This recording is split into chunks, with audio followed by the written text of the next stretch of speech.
Hello everyone. Welcome to For Nurses Preparation YouTube channel. I'm Neeraj Kumar Kaithal. आज के इस video में हम अपकमिंग नर्सिंग रिक्रूटमेंट एग्जाम से रिलेटेड कुछ इंपॉर्टेंट एमसीक्यूज को डिस्कस करेंगे। Let's begin. First question. A child is seen in emergency department for scarlet fever. Which of the following descriptions of scarlet fever is not correct? Hospital में एक scarlet fever से suffering patient आता है। इस बच्चे में कौन से स्टेटमेंट स्कारलेट फीवर के रिगार्डिंग सही नहीं है, ये आपको बताना है। ऑप्शन 1 कहता है scarlet fever is caused by infection with group A streptococcus bacteria. Option B कहता है strawberry tongue is characteristic sign. Option 3 कहता है petechiae occurs on soft palate. Option 4 कहता है the pharynx is red and swollen. इन चारों options में से कौन सी फाइंडिंग स्कारलेट फीवर होने पर देखने को नहीं मिलती है?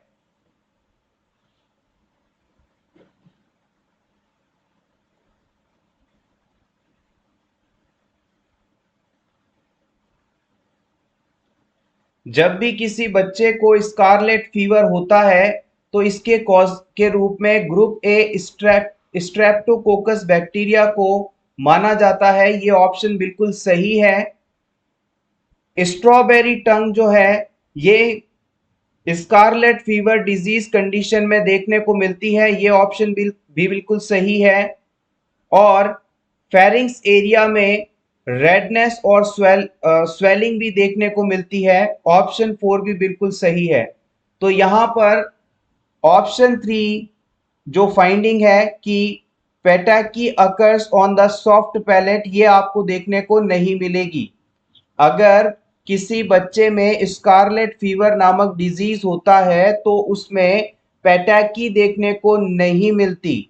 पेटाकी ऑन सॉफ्ट पैलेट ये किस डिजीज कंडीशन में देखने को मिलती है? अगर ये आपसे पूछा जाए तो आप बताएंगे it is seen in rubella disease. ये वाली जो फाइंडिंग है, पेटाकी का मतलब होता है स्किन के नीचे ब्लड का लीक होना जिसके कारण स्किन रेड नजर आती है, और ये फाइंडिंग आपको रूबेला इन्फेक्शन में देखने को मिलेगी। It is seen in rubella infection.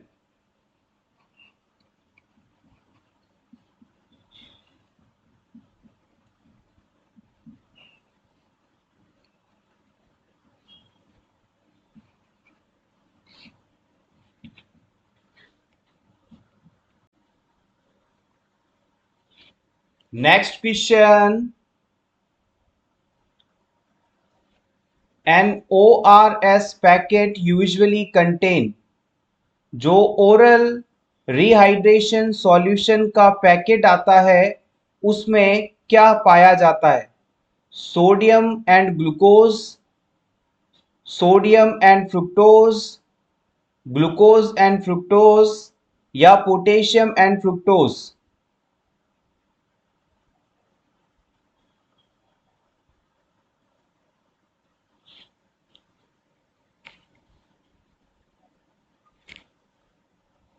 The right answer is option ए।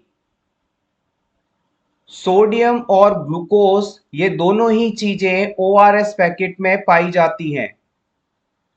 अगर आपसे पूछ लिया जाए कि ओआरएस पैकेट के अंदर क्या क्या पाया जाता है तो याद रखिएगा, सबसे पहला कंपोनेंट जो यहाँ पाया जाता है वो है सोडियम क्लोराइड, जिसे आप NaCl के नाम से भी जानते हैं। फिर आता है ग्लूकोज एनहाइड्रस, फिर आता है पोटेशियम क्लोराइड, और फिर आता है ट्राइसोडियम सिट्रेट डिहाइड्रेट। ये चारों चीजें, ये सभी कंपोनेंट्स जो हैं ORS में पाए जाते हैं। ORS की फुल फॉर्म यदि आपसे पूछ ली जाए तो आप बताएंगे oral rehydration solution. Oral rehydration solution. इसे मुख्य रूप से डिहाइड्रेशन के ट्रीटमेंट में इस्तेमाल किया जाता है। नेक्स्ट हम बात करते हैं एग्जाम पॉइंट ऑफ व्यू से पूछे जाने वाली एक इम्पॉर्टेंट ड्रग कैल्शियम ग्लूकोनेट के बारे में। कैल्शियम ग्लूकोनेट किस जगह पर किस पर्पज से इस्तेमाल की जाती है, आइए इसे जानते हैं। कैल्शियम ग्लूकोनेट बेसिकली एक मिनरल सप्लीमेंट है और इसे हम मेडिकेशन के रूप में, मेडिसिन के रूप में भी इस्तेमाल कर सकते हैं। As a medication, it is used by injection into the vein to treat. अगर आप कैल्शियम ग्लूकोनेट को इंजेक्शन के थ्रू बॉडी में एडमिनिस्टर करते हैं तो इसके द्वारा आप तीन बड़ी चीजों को ट्रीट कर सकते हैं। मान लीजिए किसी क्लाइंट के अंदर ब्लड कैल्शियम का लेवल नॉर्मल से कम है, नॉर्मली 8.5 से 10.5 कैल्शियम लेवल होता है। अगर इससे ब्लड कैल्शियम लेवल कम है तो ये कंडीशन हाइपोकैल्सीमिया है। इसे आप ट्रीट करने के लिए कैल्शियम ग्लूकोनेट का इस्तेमाल कर सकते हैं। नेक्स्ट हम बात करते हैं हाई ब्लड पोटेशियम। अगर किसी क्लाइंट के अंदर पोटेशियम का लेवल जो कि नॉर्मल 3.2 से 5.2 के बीच होना चाहिए, इससे यदि ज़्यादा हो जाए तो ये कंडीशन हाइपरकैलीमिया है और इसके ट्रीटमेंट के लिए भी हम कैल्शियम ग्लूकोनेट का इस्तेमाल कर सकते हैं। लास्ट में बताया गया है एग्जाम पॉइंट ऑफ व्यू से काफ़ी इंपॉर्टेंट। मान लीजिए किसी प्रेग्नेंट क्लाइंट में प्री एक्लेम्शिया कंडीशन है, ये वुमेन प्री एक्लेम्शिया से एक्लेम्शिया में ना कन्वर्ट हो जाए, इस चीज को रोकने के लिए हम MgSO4 मेडिसिन देते हैं। MgSO4 मेडिसिन के अंदर मैग्नीशियम है और अगर इस वुमेन को इस MgSO4 यानी मैग्नीशियम सल्फेट की टॉक्सिसिटी हो जाती है तो यहाँ पर एंटीडोट के रूप में हम कैल्शियम ग्लूकोनेट का इस्तेमाल करते हैं। It is a very important.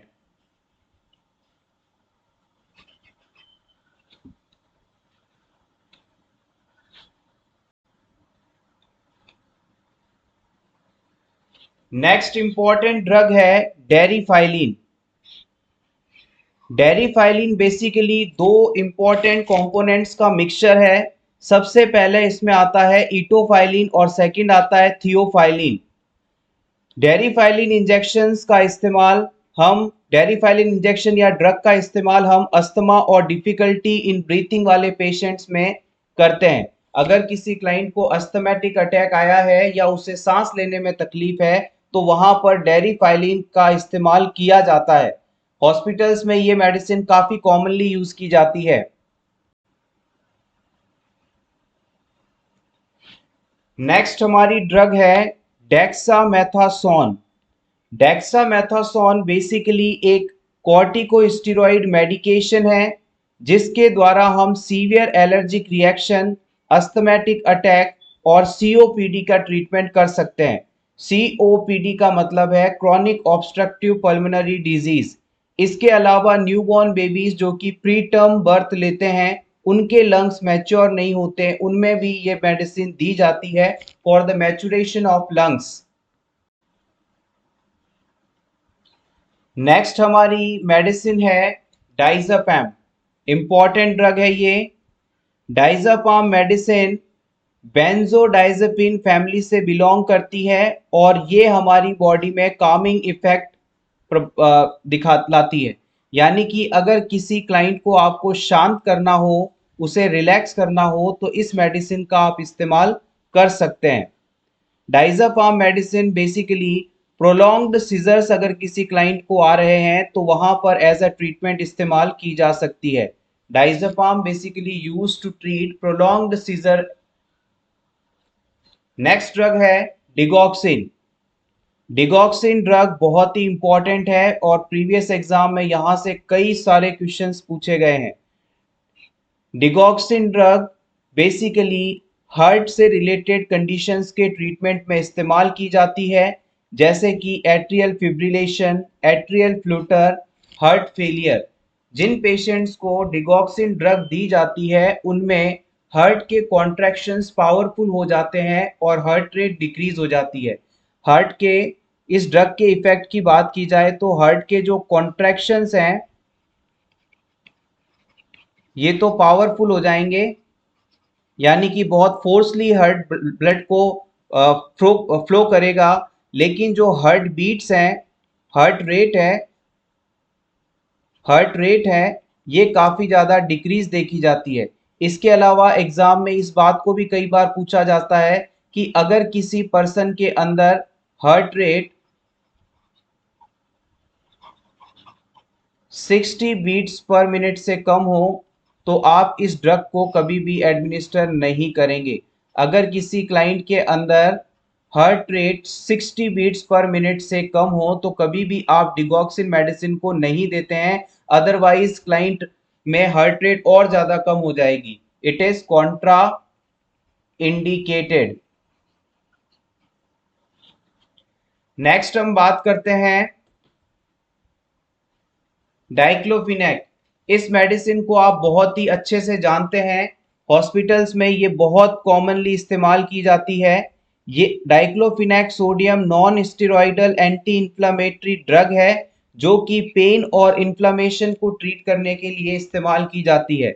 Normally जो डाइक्लोफिनेक है उसका इस्तेमाल आप पेन के ट्रीटमेंट में सबसे ज़्यादा करते हैं।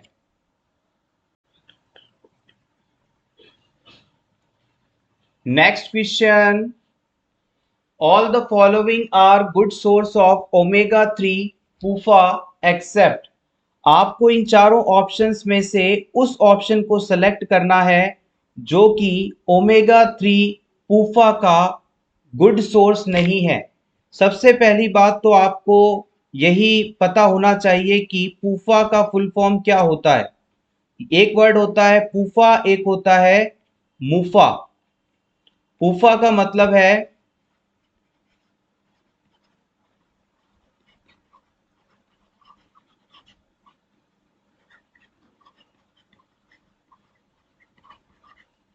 पूफा का मतलब होता है पॉली अनसैचुरेटेड फैटी एसिड, और इसके अंदर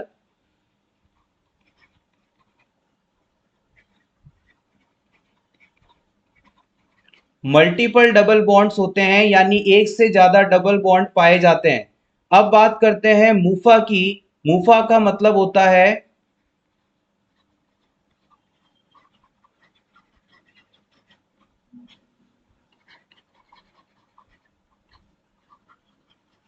mono unsaturated fatty acids. It contains single double bond. MUFA जो है उसके अंदर मल्टीपल डबल बॉन्ड्स होते हैं, यानी एक से ज्यादा डबल बॉन्ड होते हैं, और इसे पॉली अनसैचुरेटेड फैटी एसिड कहते हैं। और मुफा में सिंगल डबल बॉन्ड होते हैं और ये मोनोसैचुरेटेड फैटी एसिड्स कहलाते हैं। अब ओमेगा 3 पूफा का अगर आपसे गुड सोर्स की बात की जाए तो ग्राउंड नट ऑयल यानी मूंगफली, इसमें यह पर्याप्त मात्रा में होता है। कॉर्न ऑयल और फिश ऑयल, इन सभी में पर्याप्त मात्रा में पूफा मौजूद होता है। लेकिन जो मस्टर्ड ऑयल है इसके अंदर मूफा पर्याप्त मात्रा में नहीं होता। So option 1 is the correct answer. Mustard oil is not the good source of omega 3 पूफा। Next question, benefits of breast feeding include all except. आपको बताना है कि ब्रेस्ट फीडिंग करवाने से क्या फायदा बच्चे को नहीं होता। इट प्रोवाइड्स न्यूट्रिएंट्स,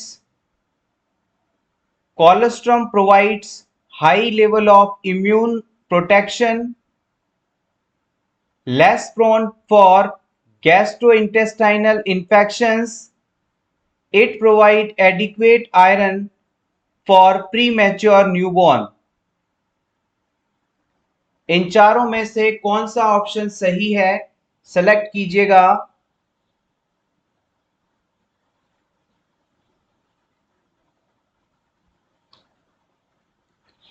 जब भी बच्चे को ब्रेस्ट फीड करवाया जाता है तो ब्रेस्ट फीडिंग के थ्रू न्यूट्रिएंट्स मिलते हैं।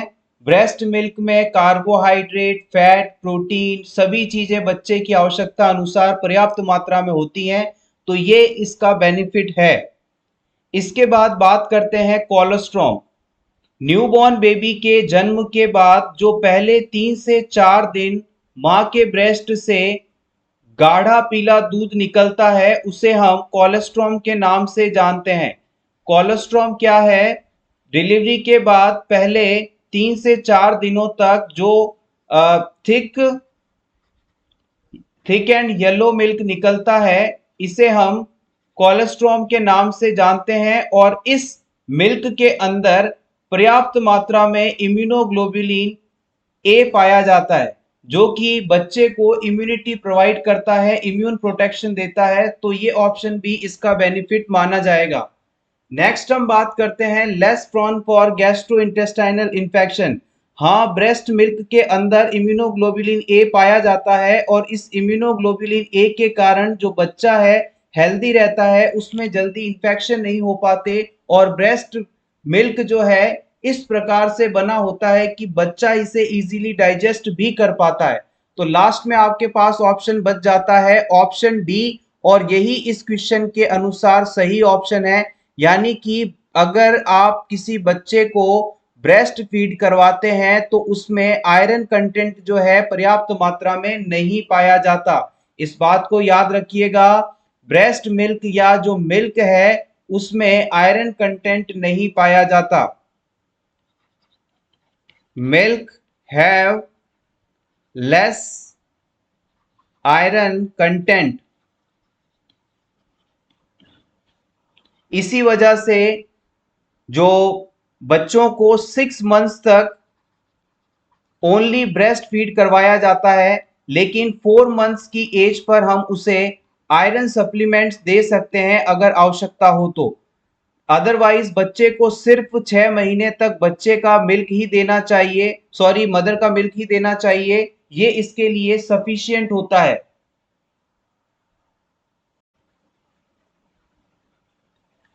Next question, a newly married healthy couple is asking for the best method of contraception and which one of the following method as a nurse you will advise। एक couple जिसकी अभी शादी हुई ही है और वो आपके पास आकर पूछता है कि उन्हें कौन सा कॉन्ट्रासेप्टिव मेथड इस्तेमाल करना चाहिए जो कि सेफ हो और सही हो। बैरियर मेथड आप एज अ नर्स इस कपल को एडवाइस के लिए एडवाइस देंगे। रिदम मेथड, इंट्रायूट्राइन डिवाइस या कंबाइंड ओरल पिल, इनमें से कौन सा मेथड आप इस कपल को इस्तेमाल करने की सलाह देंगे?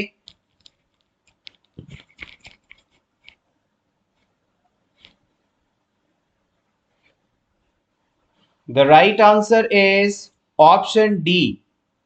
याद रखिएगा, कंबाइंड ओरल पिल जो है जिसे आप ओसीपी के नाम से भी जानते हैं, this is the good method for the newly married couple. Option D is correct here.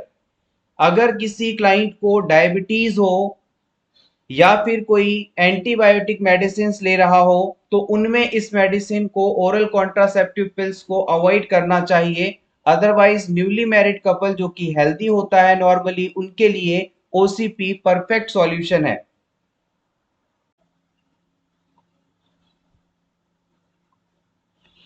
Time required to reach in 2 cell stage after fertilisation.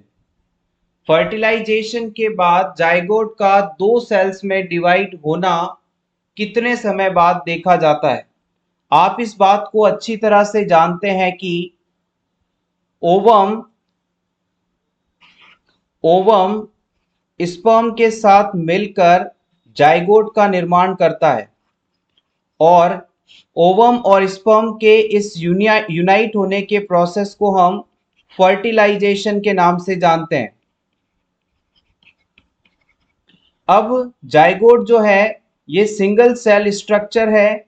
ये सिंगल सेल स्ट्रक्चर आगे जाकर 2 सेल्स के अंदर डिवाइड होती है और इस प्रकार से ये प्रोसेस 2 से 4, 4 से 6 इस तरह से आगे बढ़ता रहता है।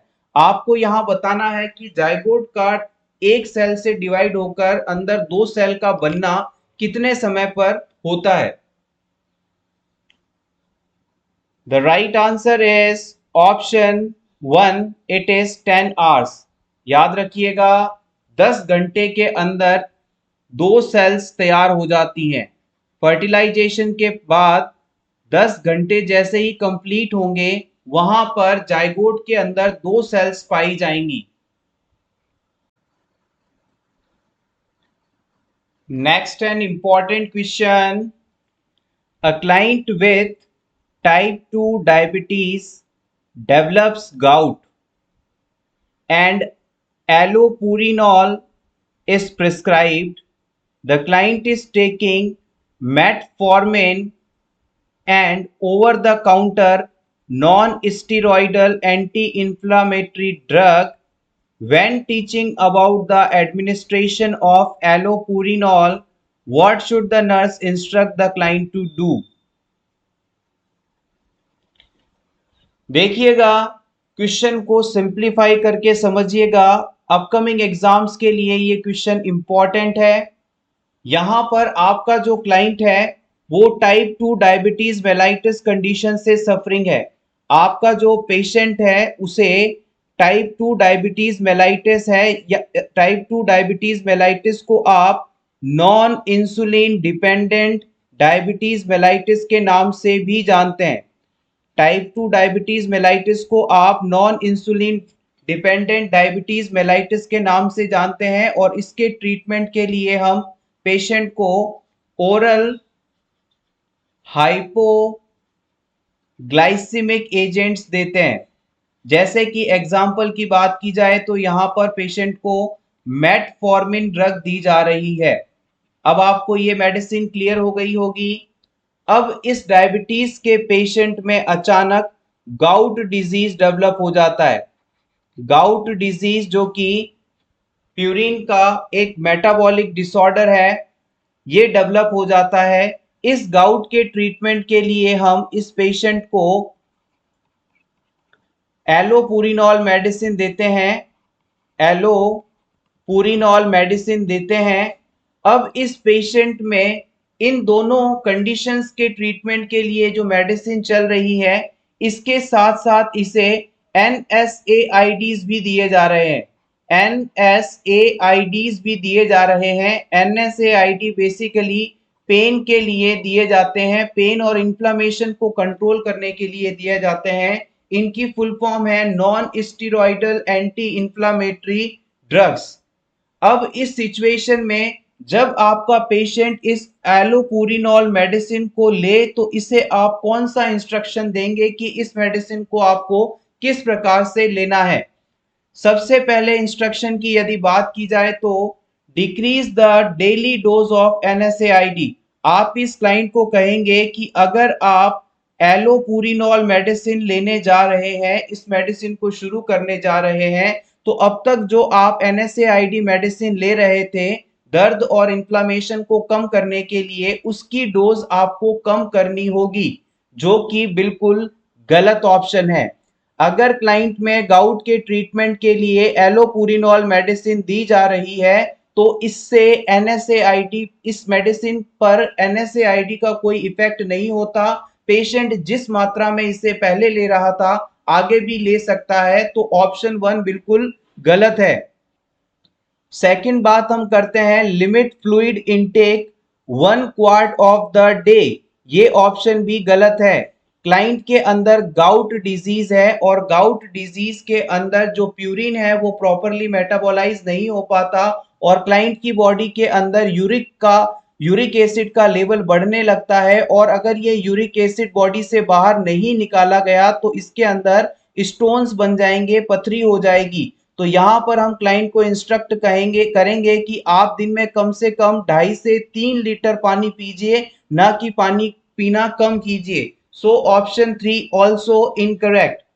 अब हम बात करते हैं ऑप्शन 3 की। ऑप्शन 3 में कहा गया है कि इस मेडिसिन को हमें एम्प्टी स्टमक लेना चाहिए, खाली पेट लेना चाहिए, जो कि बिल्कुल गलत है। अगर ये मेडिसिन आप एम्प्टी स्टमक लेते हैं तो ये आपके GI इरिटेशन कर सकती है, यानी कि आपके स्टमक में जाकर ये आपकी गैस्ट्रोइंटेस्टाइनल म्यूकोसा को इरिटेट कर सकती है, जिससे क्लाइंट को अदर सिम्टम्स डेवलप हो सकते हैं।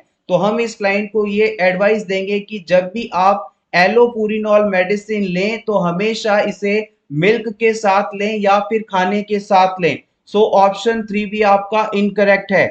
अब आखिरी ऑप्शन बचता है जो कि बिल्कुल इस क्वेश्चन का सही ऑप्शन है, monitor blood glucose level more frequently. This is the correct option.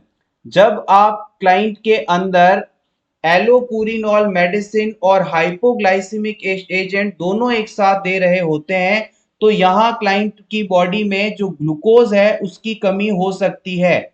अगर आप क्लाइंट को डायबिटीज कंट्रोल करने के लिए मेटफॉर्मिन यानी ओरल हाइपोग्लाइसेमिक एजेंट दे रहे हैं और साथ में पेशेंट को एलोपुरिनॉल मेडिसिन भी देने लगते हैं तो इन दोनों मेडिसिन के इफेक्ट के कारण क्लाइंट का जो ब्लड ग्लूकोज लेवल है वो कम हो सकता है, क्लाइंट हाइपोग्लाइसेमिक स्टेट में जा सकता है।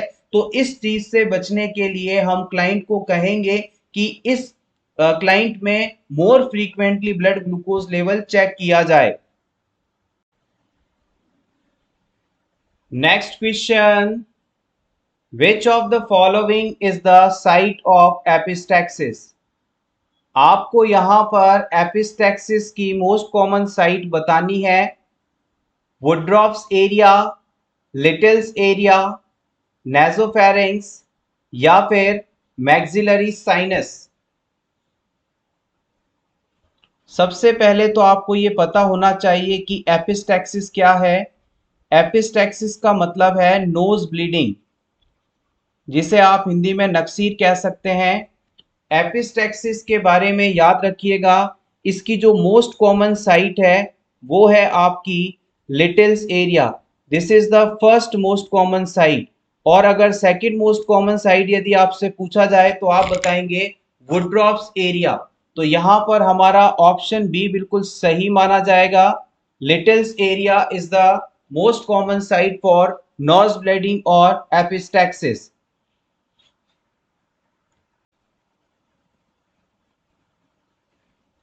Next question, which is the official organ of TNAI? TNAI का ऑफिशियल ऑर्गन किसे माना जाता है? इंडियन नर्सिंग ईयरबुक को, नर्सिंग जर्नल ऑफ इंडिया को, स्वस्थ हिंद को, TNAI एनुअल को।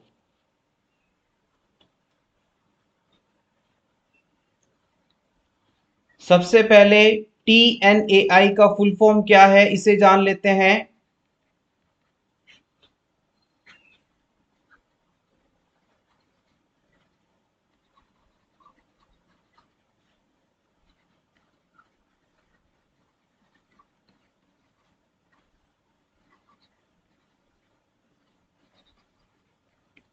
TNAI का फुल फॉर्म है trained nurses association of India. और इसके ऑफिशियल ऑर्गन की बात की जाए तो option B is right answer. It is nursing journal of India. Nursing journal of India जो है TNAI का ऑफिशियल ऑर्गन माना जाता है।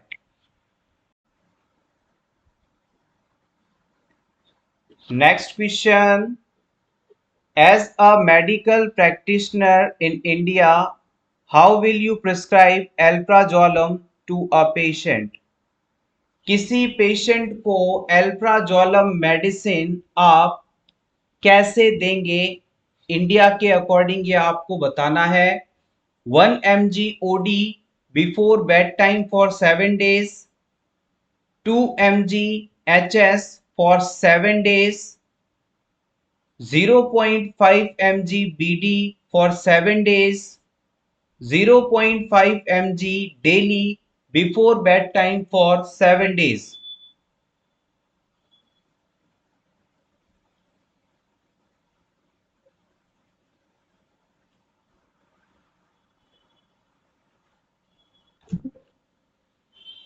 आइए वन बाय वन सभी चीजों को जान लेते हैं।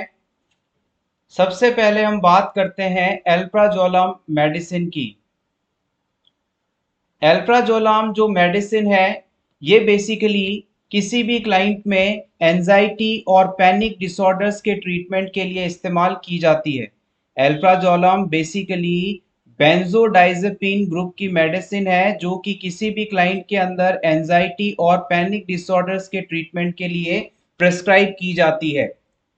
ये मेडिसिन बेसिकली हमारे ब्रेन और नर्व सेल्स को जाकर अफेक्ट करती है, जिससे कि कामिंग इफेक्ट्स आते हैं। व्यक्ति जो है शांत हो जाता है, रिलैक्स हो जाता है। यहाँ पर राइट ऑप्शन की यदि बात की जाए तो इंडिया के according 0.5 mg before bed time for 7 days इस डोज को प्रिस्क्राइब किया जाना बिल्कुल सही है।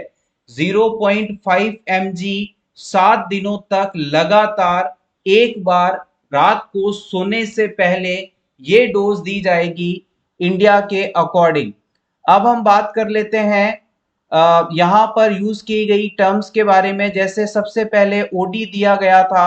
ओडी का मतलब होता है वंस इन अ डे, दिन में एक बार देना। सेकंड टर्म थी एचएस। एचएस का मतलब होता है बिफोर बेड टाइम, इसे आप होरा सोमानी के नाम से भी जानते हैं। और थर्ड ऑप्शन में टर्म दी गई थी बीडी, इसे 22 अ डे कहते हैं। दिन में जिस मेडिसिन के आगे बीडी लिखा हो उसे 2 बार दिया जाता है। इस प्रकार से आप इस क्वेश्चन को सॉल्व करेंगे।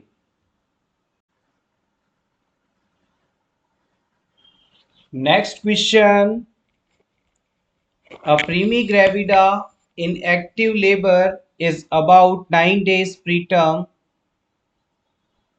The client desires a bilateral pudendal block anesthesia before delivery. After the nurse explains this type of anesthesia to the client, which of the following location identified by the client as an area of relief would indicate the nurse that teaching was effective? Simply आपको इस question में ये बताना है कि अगर किसी client को प्यूडेंडल ब्लॉक एनेस्थीसिया दिया जाए तो इससे क्लाइंट के किस एरिया में पेन रिलीफ होगा। बैक एरिया में, एब्डोमेन एरिया में, फंडस एरिया में, पेरिनियम एरिया में।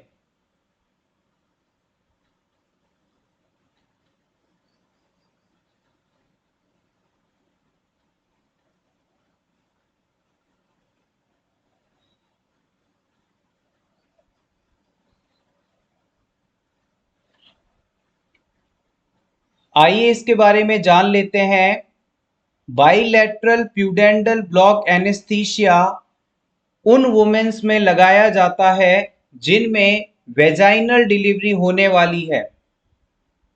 इस एनेस्थीसिया के इफेक्ट के कारण पेरिनियम एरिया और वेजाइनल एरिया के अंदर पेन कम हो जाता है।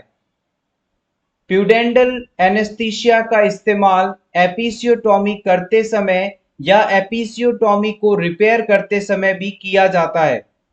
एपिसियोटॉमी वह प्रोसेस है जिसमें डिलीवरी के दौरान बच्चे का इजीली एक्सपल्शन हो सके, इसलिए पेरिनियम एरिया में एक कट लगाकर वल्वल आउटलेट को बड़ा किया जाता है।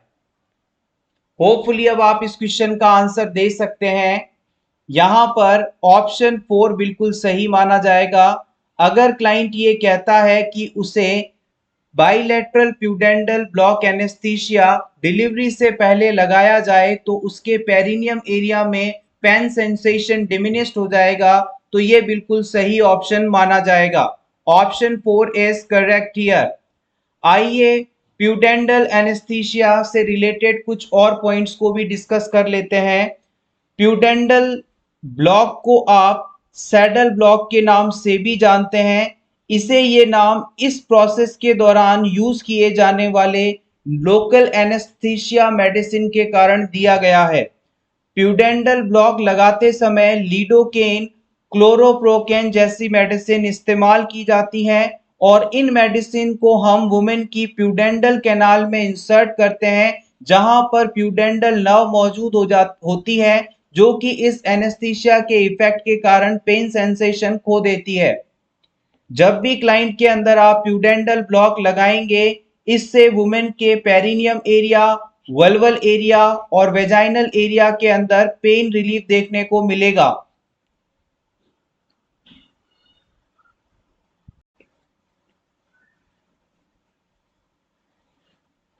Next question, the constant phase in menstrual cycle is. Menstrual cycle में किस स्टेज को कांस्टेंट स्टेज माना जाता है? आपके ऑप्शंस हैं मेंस्ट्रुअल फेज को, प्रोलिफरेटिव फेज को, ल्यूटियल फेज को या फिर ओव्यूलेशन फेज को। किस फेज को आप कांस्टेंट फेज के नाम से जानते हैं?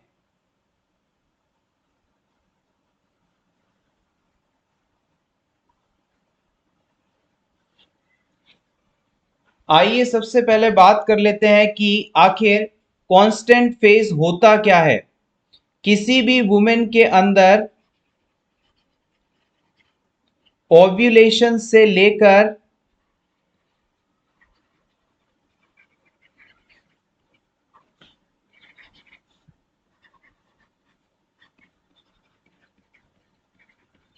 किसी भी वुमेन में ओव्यूलेशन जो कि 28 दिन के साइकिल में यूजुअली 14वें दिन पर होता है, तो हम कह सकते हैं 14 दिन से लेकर 28 दिन तक का समय या ओव्यूलेशन से लेकर नेक्स्ट मेंस्ट्रुअल साइकिल के शुरू होने तक का जो समय है वो कांस्टेंट फेज के नाम से जाना जाता है।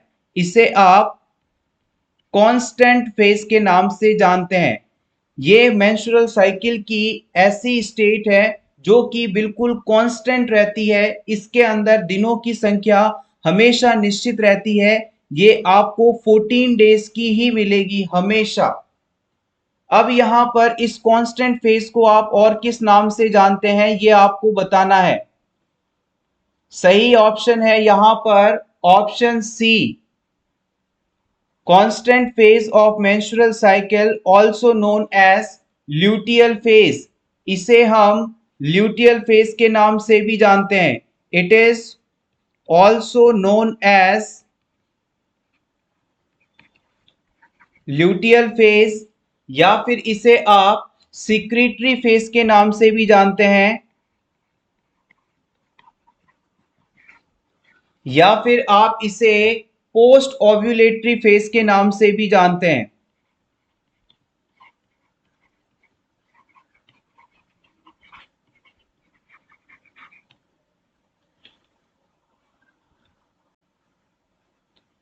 Next question, vaccine administered as an intranasal spray और एज नोज ड्रॉप।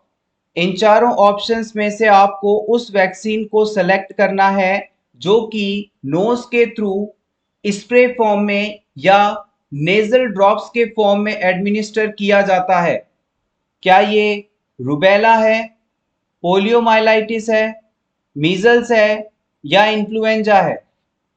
किस वैक्सीन को आप नोज के थ्रू एडमिनिस्टर करते हैं? The right answer is option D. याद रखिएगा, इन्फ्लुएंजा वैक्सीन को हम नेजल ड्रॉप या नेजल स्प्रे के थ्रू एडमिनिस्टर कर सकते हैं। Next question, inflammation of vaginal epithelium caused by Candida albicans is known as। अगर किसी वुमेन में कैंडिडा एल्बिकेंस नामक फंगल इन्फेक्शन हो जाए तो उसकी वेजाइनल एपिथेलियम में इन्फ्लेमेशन आ जाती है। इस इन्फेक्शन को आप किस नाम से जानते हैं ये आपको बताना है। Monilial infection, trichomoniasis infection, Bartholin gland infection या सर्विसाइटिस। प्रीवियस क्लास में हमने इस टॉपिक को डिस्कस किया था। It is added here just for your revision purpose. Yes, exactly option A is correct here. It is called monilial infection. Candida albicans के द्वारा यदि वेजाइनल एपिथेलियल में इन्फ्लेमेशन आती है तो इस पे आप मोनीलियल इन्फेक्शन के नाम से जानते हैं। Option A correct. Next question, what is the approximate maximum air volume in the lungs of a normal healthy adult? किसी नॉर्मल हेल्दी अडल्ट के लंग्स में कितना वॉल्यूम ऑफ एयर आ सकता है, ये आपको बताना है। 300 ml, 6000 ml, 3000 ml या 2400 ml।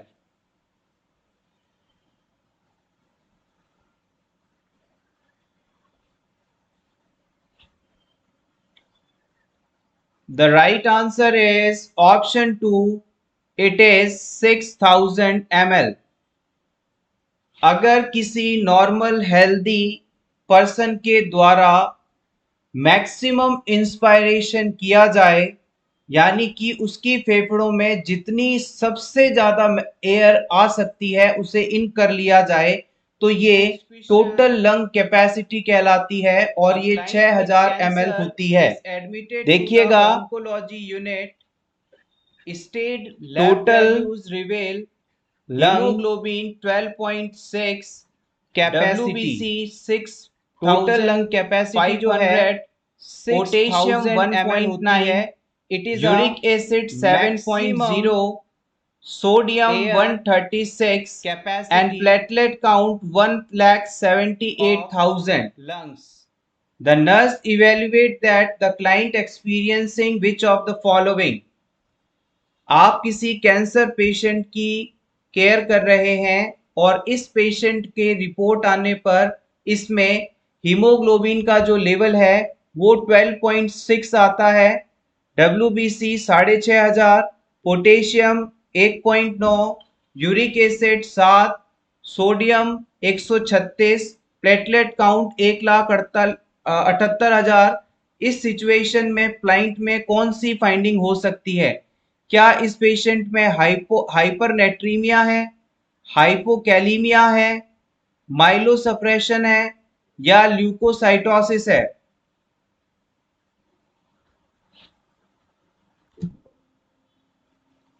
इस क्वेश्चन का आंसर जानने के लिए आपको यहां बताई गई सभी लैब वैल्यूज के बारे में आइडिया होना चाहिए। जैसे कि सबसे पहले क्लाइंट में बताया गया है कि हीमोग्लोबिन का लेवल 12.6 है जो कि नॉर्मल है। हम जानते हैं कि मेल के अंदर हीमोग्लोबिन नॉर्मली 14 से 16 के बीच होता है और फीमेल के अंदर हीमोग्लोबिन का लेवल 12 से 14 के बीच होता है। तो हीमोग्लोबिन लेवल तो नॉर्मल है। सेकंड वैल्यू यहाँ दी गई है WBC। WBC काउंट नॉर्मली 4000 से 11000 के बीच होना चाहिए जो कि यहाँ पर नॉर्मल है। फिर बात करते हैं पोटेशियम की। पोटेशियम का लेवल 3.2 से 5.2 के बीच होना चाहिए जो कि यहाँ पर नॉर्मल नहीं है। सो यहाँ पोटेशियम की कमी देखने को मिल रही है। नेक्स्ट बात करते हैं यूरिक एसिड की। यूरिक एसिड का नॉर्मल लेवल हमारी बॉडी में 3.5 से 7.2 mg पर DL के बीच होना चाहिए जो कि यहाँ पर 7 दिया गया है, नॉर्मल है। सोडियम की बात की जाए तो यहाँ पर 136 दिया गया है जो कि नॉर्मल है, बिकॉज सोडियम की नॉर्मल मात्रा 135 से 145 के बीच होनी चाहिए। लास्ट वैल्यू है प्लेटलेट काउंट जो कि 1,78,000 है। यहाँ पर नॉर्मल प्लेटलेट काउंट 1.5 लाख से 4 लाख के बीच होना चाहिए जो कि बिल्कुल नॉर्मल है। तो इस सिचुएशन में हम कह सकते हैं कि यहाँ पर ऑप्शन बी सही आंसर है। इस क्लाइंट को हाइपोकैलीमिया हो रहा है। इस पेशेंट के अंदर पोटेशियम की जो मात्रा है वो नॉर्मल से कम है। So option B is correct here. Next question, time required to reach in 16 cell stage after fertilisation is. हमने अभी डिस्कस किया था कि फर्टिलाइजेशन के बाद बने जाइगोट को 2 सेल्स में डिवाइड होने के लिए 10 घंटे का समय चाहिए होता है। इसी प्रकार से इस जाइगोट का 16 सेल्स स्ट्रक्चर में कन्वर्ट होने में कितना समय लगेगा ये आपको बताना है। 2 दिन, 4 दिन, 6 दिन, 8 दिन। जब ये जाइगोट 16 सेल्स के अंदर कन्वर्ट हो जाता है तो इस स्ट्रक्चर को हम मोरुला के नाम से जानते हैं। मोरुला बेसिकली एक बेरी लाइक स्ट्रक्चर होती है।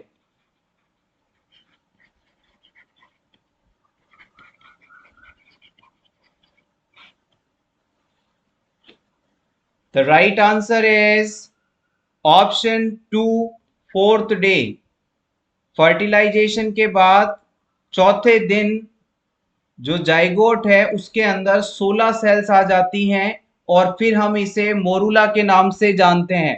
It is a berry like structure. Next question, what are the 5 conditions evaluated by the Apgar test?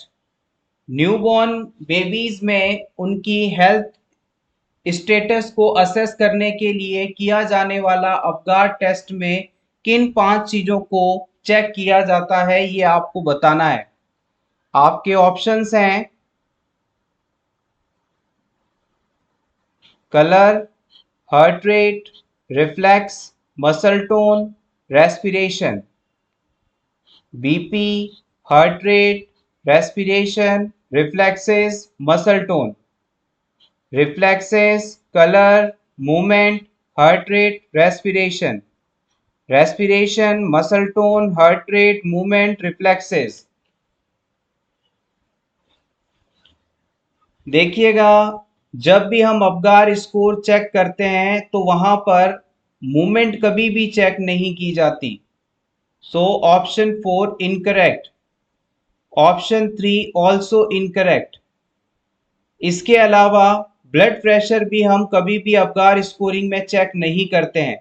तो यहाँ पर टोटल 5 चीजें हम चेक करते हैं, colour, heart rate, reflexes, muscle tone और रेस्पिरेशन। अपगार स्कोरिंग को हम इस टेबल द्वारा चेक कर सकते हैं। अगर अपगार स्कोर के बारे में आपसे पूछा जाए तो आप बताएंगे कि वर्जीनिया अपगार द्वारा इसे दिया गया था। ये न्यूबॉर्न बेबीज में 1 मिनट और 5 मिनट की एज पर चेक किया जाता है। अपगार स्कोरिंग में 5 पैरामीटर्स चेक होते हैं जिसमें अपीयरेंस, पल्स, ग्रीमेंस, एक्टिविटी और रेस्पिरेशन इंक्लूडेड हैं।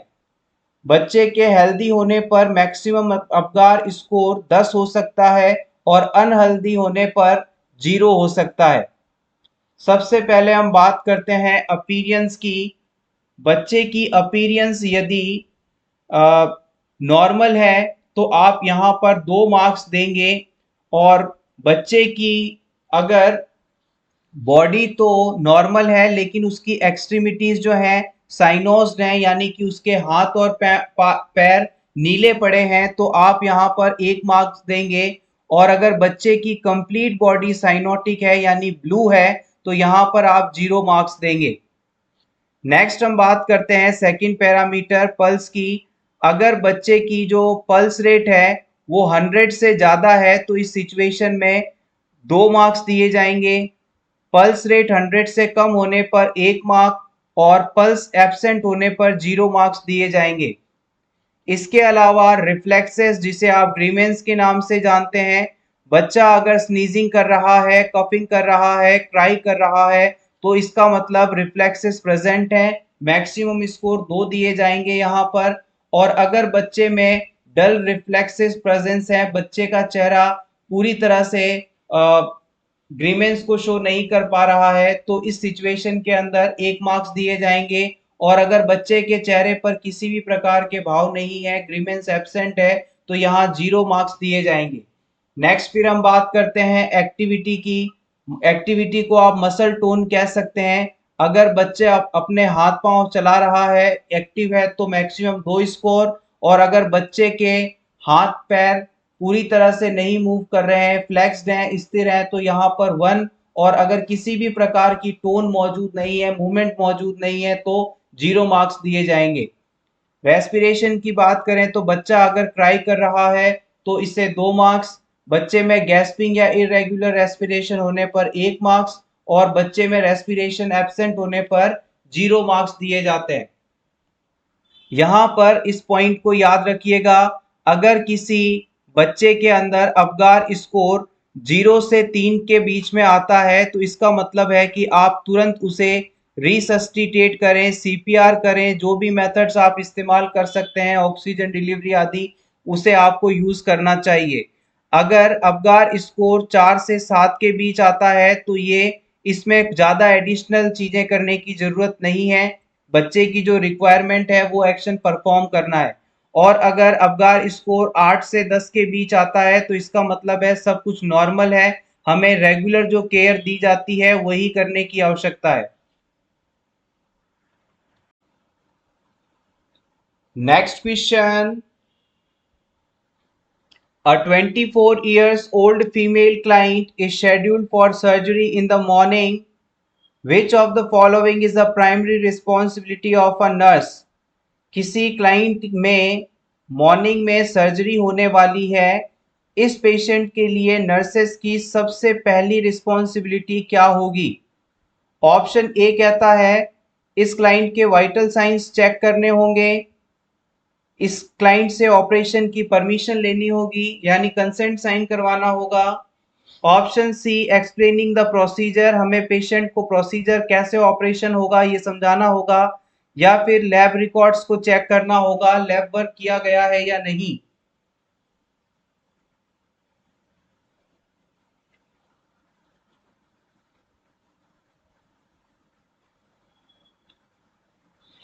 देखिएगा, लैब वर्क किया गया है या नहीं इसकी जो चेकिंग है ये हमारे फिजिशियन का रिस्पॉन्सिबिलिटी है, सो ये ऑप्शन गलत माना जाएगा।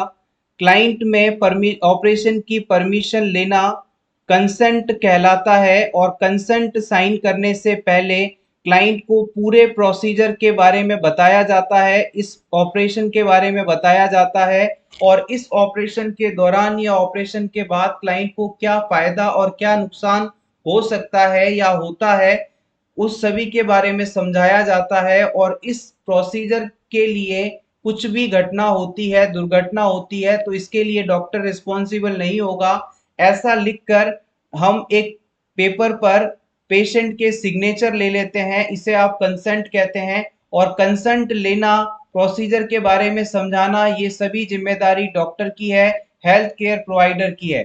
तो यहाँ पर ऑप्शन सी और ऑप्शन बी भी गलत हो गए, आखिरी में बचा है ऑप्शन वन। यहाँ पर पेशेंट के वाइटल साइंस को चेक करना ये नर्स की प्राइमरी रिस्पॉन्सिबिलिटी है। जब भी कोई पेशेंट हॉस्पिटल में ऑपरेशन के लिए ओटी में जाने वाला है तो उससे पहले वाइटल्स का असेसमेंट नर्स की प्रायोरिटी ड्यूटी है।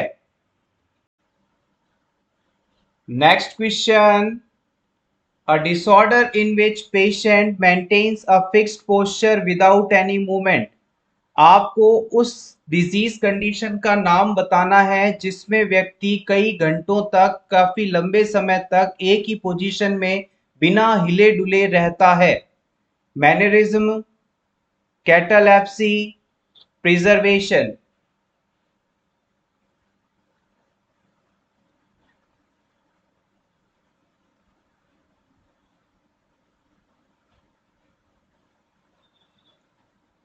The right answer is option B, catalepsy is the correct choice. इसे आप वैक्सी फ्लेक्सिबिलिटी के नाम से भी जानते हैं।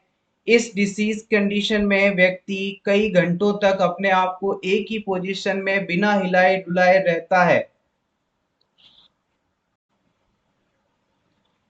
Next question, an individual who does not believe in the existence of God.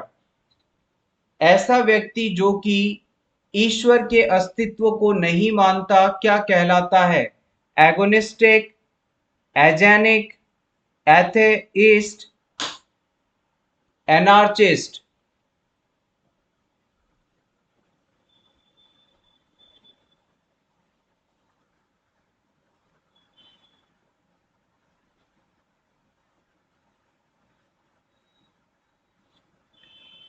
The correct answer is option C, atheist. A person who disbelieves or lack belief in existence of God is called atheist. Next question. What principle of teaching is specific to an older adult should the nurse consider when providing instruction to such a client recently diagnosed with diabetes mellitus? आप किसी old age person को instruction देने जा रहे हैं जो कि diabetes mellitus से रिसेंटली डायग्नोज हुआ है। इस पर्सन को, इस ओल्ड क्लाइंट को टीचिंग देते समय कौन सी बात आप ध्यान में रखेंगे? आपके ऑप्शंस हैं। Option 1, knowledge reduces the general anxiety. अगर आप इस क्लाइंट को प्रॉपर एजुकेशन देते हैं, उसे डायबिटीज मेलाइटिस के बारे में प्रॉपरली बताते हैं, तो उससे जो इस डिजीज के लिए उसकी जो एंजाइटी है वो कम हो जाएगी। Option 2, capacity to learn decreases with age. आप इस बात को ध्यान में रखेंगे कि जैसे जैसे पर्सन की एज बढ़ती है, ओल्ड एज में उसके लर्न करने की कैपेसिटी डिक्रीज हो जाती है। ऑप्शन 3 कहता है कंटिन्यू रीइंफोर्समेंट इज एडवांटेज। अगर आप पेशेंट को लगातार इस बारे में सिखाते रहें तो ये उसके लिए ज़्यादा बेनिफिशियल रहेगा। ऑप्शन 4 कहता है readiness of learner proceed instruction. Patient का खुद से इस एक्टिविटी के लिए अगर सीखने की इच्छा हो तो इससे हमें बेहतर रिजल्ट्स मिलेंगे।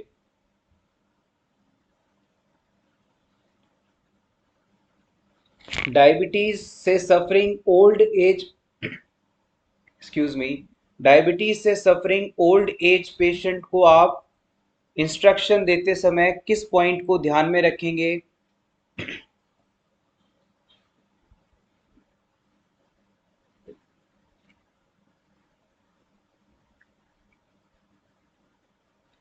देखिए, वन बाय वन सभी ऑप्शंस को डिस्कस कर लेते हैं। नॉलेज रिड्यूसेस जनरल एंजाइटी, ये पॉइंट बिल्कुल सही है कि अगर किसी क्लाइंट को किसी बारे में प्रॉपर जानकारी मिल जाए तो उससे उसकी काफ़ी हद तक चिंता दूर हो सकती है। ये बात सही है, लेकिन ये प्रिंसिपल हर उम्र के पर्सन के लिए लागू होता है, ना कि ओल्ड एज पर्सन के लिए। यहाँ पर गौर कीजिएगा, आप किसी ओल्ड एज पर्सन को इंस्ट्रक्शंस देने जा रहे हैं तो इसके हिसाब से हम इस ऑप्शन को गलत मानेंगे, क्योंकि ये सभी एज ग्रुप के लोगों के लिए एप्लीकेबल है। इसी के साथ ऑप्शन 4 के अंदर जो पॉइंट लिखा हुआ है कि readiness of the learners preceded instruction, अगर कोई व्यक्ति किसी चीज को सीखने के लिए इच्छुक है तो उसमें जो लर्निंग है वो जो बहुत ही जल्दी इफेक्टिव होती है। ये बात सही है और ये चीज भी हर उम्र के लोगों के लिए लागू होती है, इसलिए यहाँ पर इस ऑप्शन को भी हम गलत मानेंगे। ऑप्शन 2 कहता है कि ओल्ड एज के अंदर जो लर्निंग कैपेसिटी है वो डिक्रीज हो जाती है, जो कि एग्जैक्टली देखा जाए सही नहीं है। अगर किसी आप ओल्ड एज पर्सन को कोई भी नई चीज सिखाते हैं, लर्न कराते हैं, तो इसमें ज्यादा टाइम लगेगा। It will take much time, but वो इस किसी भी चीज को लर्न कर सकता है। अगर किसी ओल्ड एज पेशेंट को आप कोई नया काम सिखाते हैं तो वो उस चीज को सीख सकता है, लेकिन उसे सीखने में ज्यादा समय लगेगा, ना कि यहाँ पर उसकी लर्निंग डिक्रीज हो जाएगी। सो ऑप्शन 2 भी है वो इनकरेक्ट माना जाएगा। अब आपके पास आखिरी ऑप्शन बचा है, ऑप्शन 3, कंटिन्यूड री इन्फोर्समेंट इज एडवांटेजियस। अगर किसी ओल्ड एज क्लाइंट को आप लगातार कोई काम या कोई बात सिखाते हैं तो इससे उसमें ये चीज अच्छी तरह से रिटेन हो पाती है। हम इस बात को अच्छी तरह से जानते हैं कि ओल्ड एज में आने के बाद, न्यूरोलॉजिकल एजिंग होने के बाद व्यक्ति की याददाश्त बहुत ज़्यादा कमज़ोर हो जाती है। व्यक्ति किसी भी चीज के लिए बहुत धीमे रिस्पॉन्स करता है, स्लो रिएक्ट करता है। और अगर आप इन बातों का ख्याल रखते हुए बार बार किसी चीज को दोहराते हैं इन पेशेंट्स के अंदर, तो उनमें इस चीज के रिगार्डिंग जो प्रॉपर पैटर्न है वो डेवलप हो जाता है और इससे उन्हें बेनिफिट मिलता है। तो कंटिन्यू री इन्फोर्समेंट इज एडवांटेजियस। लगातार उन्हें किसी भी चीज के बारे में सिखाते रहने से इन्हें ज्यादा बेहतर लर्निंग मिलेगी। Option 3 correct here.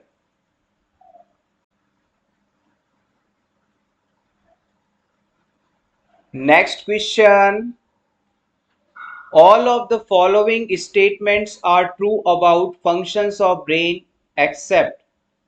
आपको इन चारों ऑप्शंस में से उस ऑप्शन को सेलेक्ट करना है जो कि ब्रेन फंक्शंस के रिगार्डिंग सही नहीं है। Option A, cerebrum and forebrain controls the mental behavior and thoughts। Option B कहता है ब्रेन स्टेम और mid brain controls respiration and cardiovascular system. Option C कहता है cerebellum and hind brain regulates muscle tone and posture.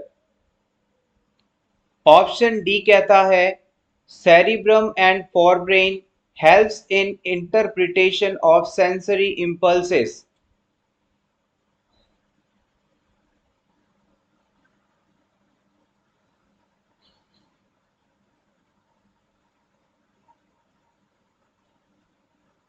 कौन सा function सही नहीं है?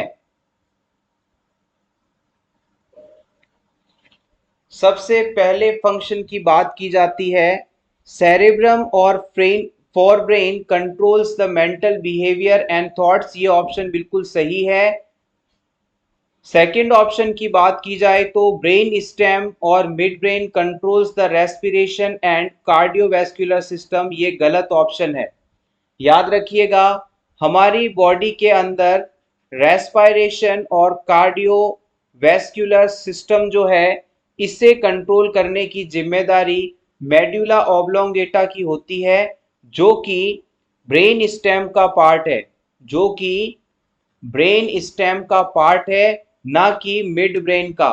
So option 2 is incorrect here. Option 3 में बताया गया है कि सेरेबेलम और हिंड ब्रेन बॉडी के गेस्चर पोस्चर मूवमेंट को कंट्रोल करते हैं, मेंटेन करते हैं। ये बिल्कुल सही है। सेरिब्रम और फोरब्रेन जो है सेंसरी इंपल्सेस को इंटरप्रेट करवाता है। ये ऑप्शन भी बिल्कुल सही है।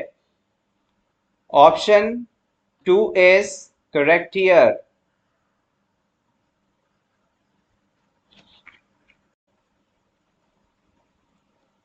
Next question, most common site for carcinoid tumour is. Carcinoid tumour की मोस्ट कॉमन साइट आपको बतानी है। Duodenum, jejunum, ileum, appendix.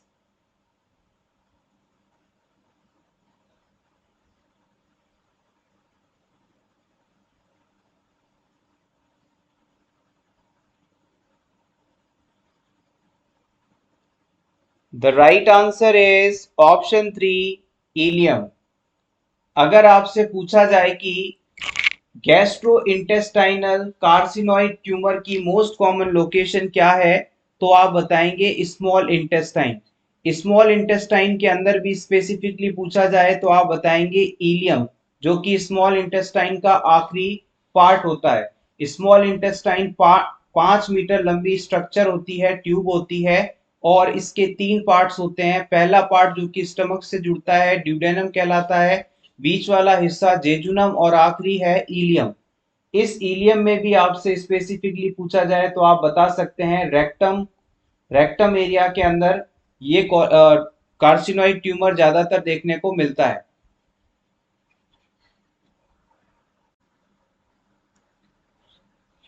Next question,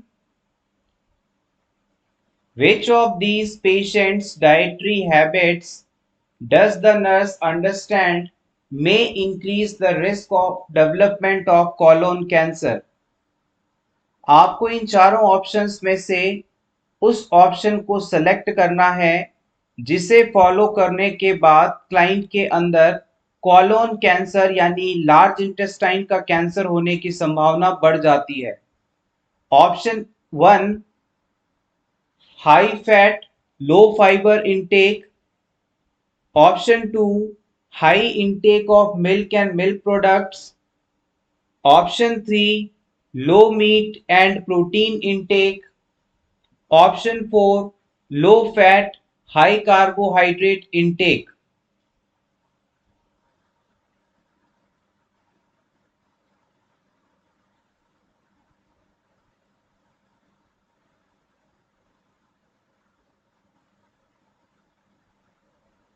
The right answer is option 1। अगर कोई पर्सन लगातार हाई फैट डाइट ले रहा है,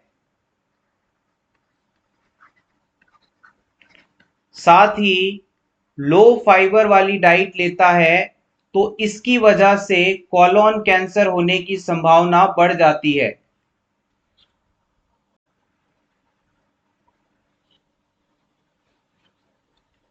next question, the first step in process of purification of water at large scale। जब आप वाटर को लार्ज स्केल पर प्यूरिफाई करते हैं तो उसके लिए सबसे पहला स्टेप क्या होता है ये आपको बताना है। स्टोरेज, फिल्ट्रेशन, डिसइंफेक्शन या फिर बॉइलिंग।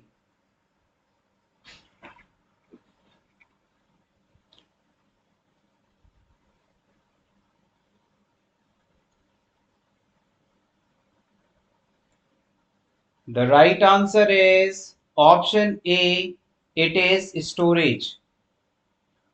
बड़े लेवल पर, लार्ज स्केल पर आपको अगर वाटर प्यूरिफाई करना है तो सबसे पहले आपको उसे स्टोर करना पड़ता है।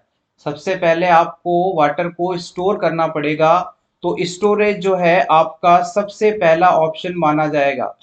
स्टोरेज प्रोसेस के लिए जब आप पानी को स्टोरेज करते हैं तो लगभग 24 घंटे के अंदर 90% जो इम्प्योरिटीज होती हैं वो वाटर के अंदर सस्पेंडेड हो जाती हैं, यानी कि पानी के पैंदे में सारी जो इम्प्योरिटीज हैं वो बैठ जाती हैं। पानी ऊपर से काफी हद तक क्लीन नजर आता है। इसके बाद जब सेकंड स्टेज की बारी आती है तो आप इसे फिल्ट्रेशन के नाम से जानते हैं। फिल्ट्रेशन पानी को साफ करने का एक प्रोसेस है। इसके लिए हम इस प्रोसेस के द्वारा लगभग 90 से 95% बैक्टीरियाज को यहाँ से रिमूव कर दिया जाता है। फाइनली जब पानी को अपन फिल्टर कर लेते हैं तो उसे डिसइंफेक्ट करना पड़ता है। लास्ट स्टेप जो आता है उसे आप डिसइंफेक्शन का स्टेप बोलते हैं, और वाटर को डिसइंफेक्ट करने के लिए क्लोरीन का इस्तेमाल किया जाता है। क्लोरीन को पानी में मिलाने से ये डिसइंफेक्ट हो जाता है। और याद रखिएगा, अगर पानी की पीएच, वाटर की पीएच 7 के आसपास है तो क्लोरीन इफेक्टिव होगा। अगर पीएच 8.5 के आसपास हो जाए तो वाटर को प्यूरिफाई करने के लिए, डिसइंफेक्ट करने के लिए क्लोरीन इस्तेमाल अब नहीं किया जा सकता, क्योंकि हाई पीएच होने पर, एल्केलाइन पीएच होने पर जो क्लोरीन है वो इनइफेक्टिव हो जाता है। सो एवरीवन, ये था हमारा आज का वीडियो। होपफुली आपको ये सभी क्वेश्चंस अच्छे लगे होंगे। वीडियो अच्छा लगा हो तो प्लीज वीडियो को लाइक कर दीजिएगा, और इसी तरह के और वीडियोस देखने के लिए for nurses preparation YouTube channel को जरूर सब्सक्राइब करें। Thank you so much, best of luck.